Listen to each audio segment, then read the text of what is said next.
तो हर गोविंद पंत के बाद उत्तराखंड के प्रमुख व्यक्तित्वों में से इस समय मैं आपको पढ़ाऊंगा बैरिस्टर मुकुंदी लाल। तो बैरिस्टर मुकुंदी लाल का जो जन्म हुआ था वह चमोली जिले के पाटली गांव में हुआ था।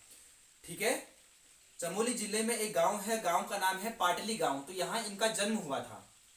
तो इनका जन्म 14 अक्टूबर 1885 को हुआ था। 14 अक्टूबर 1885 को इनका जन्म हुआ था। ठीक है, बैरिस्टर मुकुंदी लाल जी का चमोली के पाटली गांव में।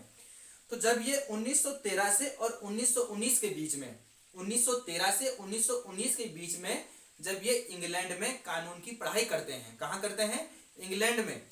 तो जब ये 1913 से 1919 के बीच में जब ये इंग्लैंड में कानून की पढ़ाई करते हैं, तो कानून की पढ़ाई करने के दौरान इनका परिचय होता है तिलक जी से। यानी कि उनको वहां पर कौन मिलते हैं? तिलक जी मिलते हैं। तो तिलक जी से इनका परिचय होता है। जब इनका तिलक जी से परिचय होता है तब इनकी राजनीतिक सक्रियता में वृद्धि हो जाती है।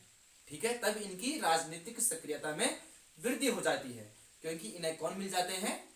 तिलक जी मिल जाते हैं। ठीक है, तो जब 1919 में जब ये इंग्लैंड से वापस लौटते हैं तो इन्हें जेल में डाल दिया जाता है। ठीक है, नैनी जेल में इन्हें डाल दिया जाता है। नैनी कहाँ है? तो इलाहाबाद में है नैनी। ठीक है, वहां इनको डाल दिया जाता है। साथ ही इन्होंने 1926 में स्वराज पार्टी के टिकट से इन्होंने गढ़वाल से चुनाव भी जीता था। ठीक है, मुकुंदी लाल जी ने। और 1962 से और 67 तक इन्होंने लैंसडौन का प्रतिनिधित्व भी किया था। ठीक है, तो यहाँ पर लिखा हुआ है, जो मैंने अभी कहा है यहाँ पर लिखा हुआ है कि इनका जन्म 14 अक्टूबर 1885 को हुआ था। चमोली जिले के पाटली गांव में ये जन्मे थे। 1913 से 1919 के बीच जब ये इंग्लैंड जाते हैं तो इंग्लैंड में ये जब कानून की पढ़ाई करते हैं तो कानून की पढ़ाई करने के दौरान इन्हें तिलक से इनका परिचय होता है और तब राजनीतिक सक्रियता में इनकी वृद्धि हो जाती है, बैरिस्टर मुकुंदी लाल जी की। ठीक है, और 1919 में इन्हें गिरफ्तार करके नैनी इलाहाबाद जेल में डाल दिया जाता है। 1926 में स्वराज दल के टिकट पर, ठीक है, स्वराज दल के टिकट पर, कब? 1926 में स्वराज दल के टिकट पर गढ़वाल से चुनाव भी ये जीते थे। और 1962 से और 67 तक लैंसडौन विधानसभा क्षेत्र का इन्होंने प्रतिनिधित्व किया था। और इसके बाद इन्होंने राजनीति से संन्यास ले लिया था बैरिस्टर मुकुंदी लाल जी ने। तो राजनीति को त्यागने के बाद उन्होंने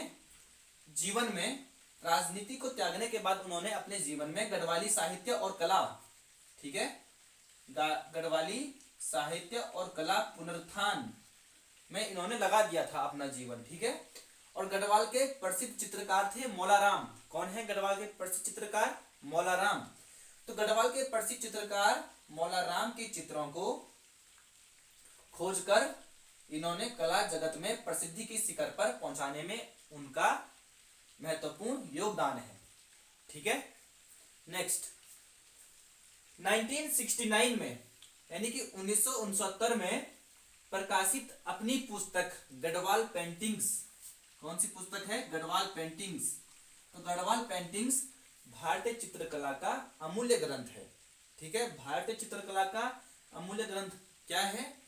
तो गढ़वाल पेंटिंग्स 1969 में ये प्रकाशित हुई थी। ठीक है, और जो इनकी मृत्यु होती है 10 जनवरी 1982 को। कब होती है? 10 जनवरी 1982 को इनकी मृत्यु हो जाती है। ठीक है, तो ये थे बैरिस्टर मुकुंदी लाल जी का जीवन। ठीक है, जो इन्होंने किया, यानी कि ये इनका व्यक्तित्व है।